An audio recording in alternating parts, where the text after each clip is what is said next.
Seahawks beat the Rams 30-29 in a Thursday night thriller. Russell Wilson finished with 4 touchdown passes, including the game winner to Chris Carson on 4th and goal. The Rams had one final chance, only for Greg Zuerlein to miss the game-winning field goal, but Jared Goff took a glass-half-full approach after the loss, saying, quote, "If I remember correctly, the Patriots were 3-2 last year, and they won the Super Bowl." Eric, what's your biggest takeaway from last night?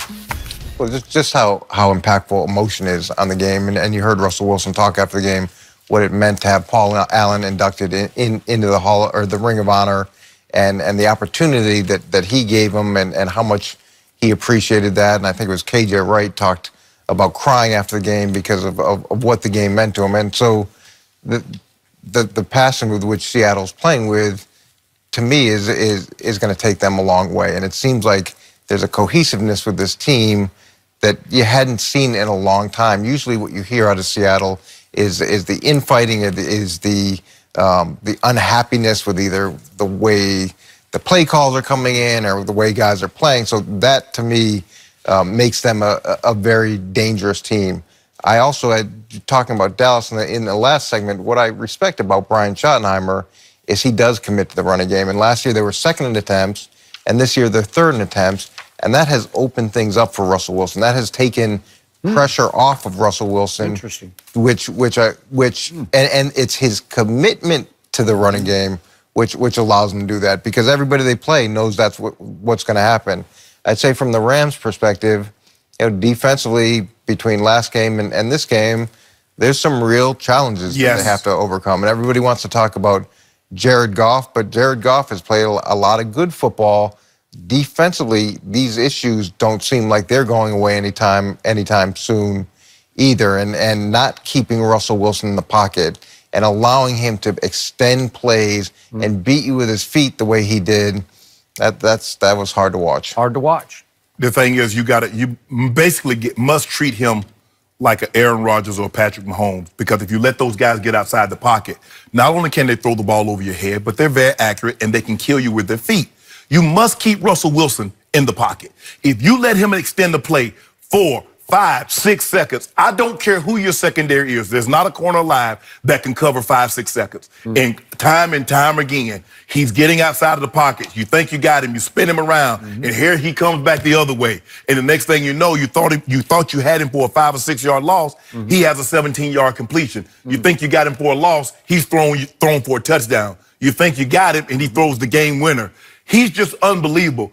E-Man, I believe he's thrust himself into the MVP conversation. And I think because he plays in Seattle, and we don't really see them a lot, he doesn't get the credit that he deserves. But he is legit. He's turned himself into a very damn good quarterback. Because before, he's just along for the ride. No, they win games because of him. Because there are a lot of times that when you run the ball, Skip, you can keep yourself close to the game.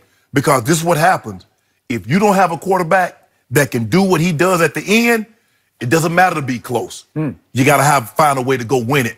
And he can find a way to go win you ball games. Those 4 touchdowns, Seattle's going to be a tough out. They're going to be, now, I'm still a little shaky on their defense. I didn't see what I thought I was going to see. I thought Jadeveon Clowney was going to be able to put them over the top, especially after losing Frank Clark. I thought, okay. But Russell Wilson in that offense, they're going to be in a lot of games, Skip. They're not going to get blown out for the simple fact they're going to run the football 30, 40 times a game, control the clock. So you better, when you get opportunities, you better put points on the board, because you're not going to get a whole lot of opportunities to possess the football. So I'm going to respond to you first and then you second. But you first. You say the emotion of this team, the closeness of this team, and I do agree with you, because they used to infight like crazy. It was almost their mantra. They liked to defense battle the offense and vice versa back in the Legion of Boom days.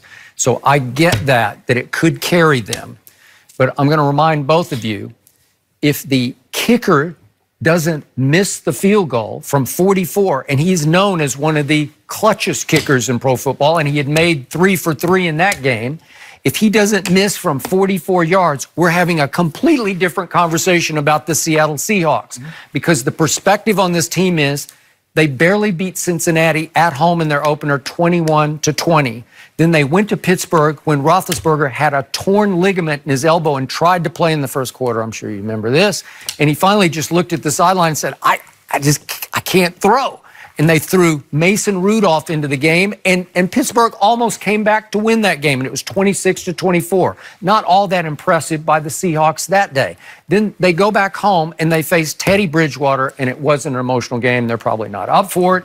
But Teddy Bridgewater and company are up 33-14 at Seattle with 4 minutes left in that game. Then Russell tried to battle back and was very good late, but it was way too late at that point.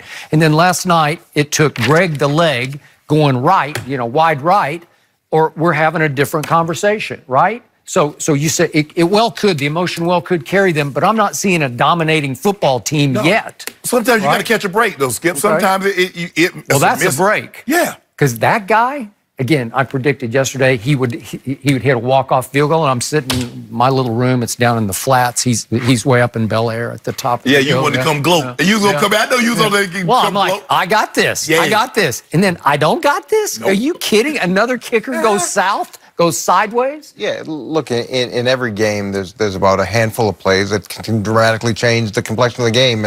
And with kickers, especially, it seems this year, there's more either unbelievable kicks that win a game or unbelievable misses that lose a game. And there's no Daniel Jones without... Remember New Orleans on Monday night? The guy kicks a 58-yard walk-off. Oh, I got it. Yeah, so that happens. And it's not a perfect team. But what I think they've done really well is transition. They transition from who they were, and that was such defense beast mode running and conflict. They were all it was like a conflict diamond. They were going to get to where they were by fighting, and now that's changed. Pete's remade this team, and it's going to take a little time for them to eventually be as competitive as they were in the past. All right, but I really like the formula that they're using offensively because it's yielding significant and real results for Russell Wilson. And there is a commitment to it that you don't see from a lot of teams. Okay, so here's the hypocrisy of what this man across from me keeps saying. Because he says, Dak just rides Zeke's coattails. Russell is riding the coattails of his run game, and he did all last year. Do you realize last year he finished 20th in attempts per game, pass attempts per game, 20th. Right now, he's 24th in the whole NFL in pass attempts per game. Yeah. It's a running football team. They led the league in rushing last year. And what happened when they got to Dallas for that playoff game? Dallas said, no, you can't have it. It's what happened to Zeke at New Orleans. But they said no, and the Seattle Seahawks totaled 73 rush yards at Dallas. With 2 minutes left in that game, Russell Wilson had 158 pass yards and no touchdowns. And he got a late garbage touchdown on a 75-yard drive, and it put him over 200 yards. But I'm just saying, they took that away, and then there was no Russell. He wasn't magic. Hey, man, I give you a choice right now. You can have Russell Wilson, you have Dak Prescott. Who you taking? Russell Wilson. Oh. Well, I'll let you have him. You can have it. Skip, I'm just saying the formula is that you're trying to, it's so hypocritical because you're trying to condemn me for this formula when that's his formula. No. And you're saying he's the MVP. He's riding the coattails of his running game. All I'm saying is if Russell Wilson was the quarterback of the Dallas Cowboys, favorites. Yeah, well, they're still the favorite. No, they're not. Yeah, no, they're not. They're projected into the Super Bowl. No, they're not. So they're the NFC favorite right now. They'd be runaway. Okay. 14-2 is what I predict. I'll take my quarterback because my team loves my quarterback. Russell And Wilson. by the way, real quick, I'm sorry to interrupt you, but what was all the big issue in the locker room? The team did not love Russell Wilson because they thought he was the coach's pet. The defense didn't love it.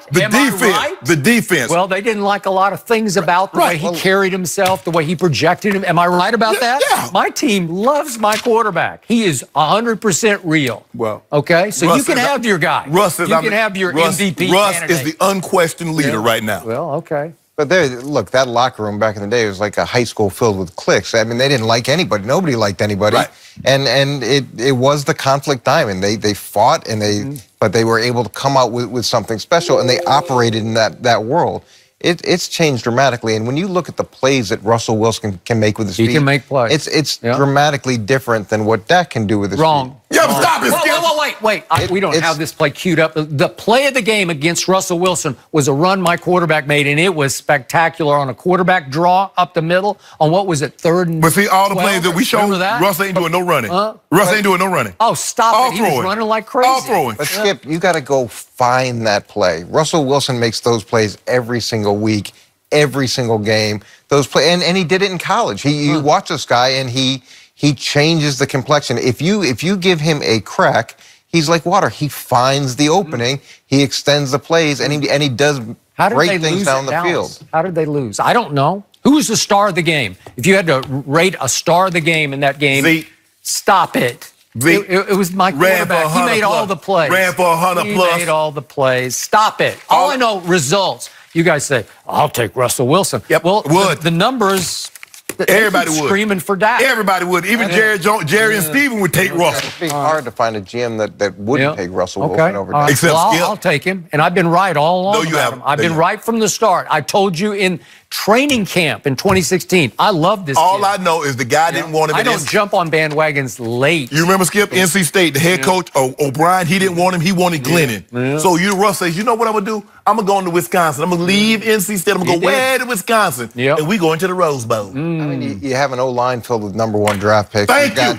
You've got arguably the best running back in football. You've got to trade for a #1 wide receiver. Thank you. And all that stuff is in support of the guy that if you're a franchise guy, if you're a force multiplier, if you're a difference maker, you make the people around you better. New England's on their 4th left tackle.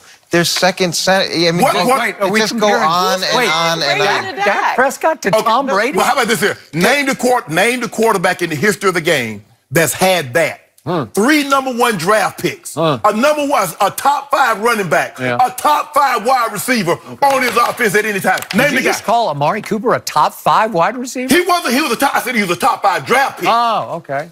Yeah. Was he not? Well, okay. Have they played like it? I don't understand. And the only reason I'm not comparing him to Tom Brady, but they play in the same league, and he's going to have to be able to beat quarterbacks like that. And as a franchise quarterback, if you're going to get paid that money and be in that category, you need to produce those results. Otherwise, you need to take a contract that reflects who you are and allow the rest of the team to get the money so that to support you. No, I want him to get big money. Wait, I want to get big money. So he's outplayed Aaron Rodgers 3 times. No, he didn't. Yes, he did. No. That's what the numbers say. Hold on. What did the record say? What Cole Parcells say? You can't control the market either, so you get paid. I get that, but to whom much is given, much is expected. What happened when he played Carson Wentz last year? He's supposed to be one of the stars. Okay, the year before when they played, what happened? Yeah, leave it there. Thanks for joining us, Eric. Yeah, Who's the most important Cowboy, Dak or Zeke? I sense there might be some disagreement there. That's next.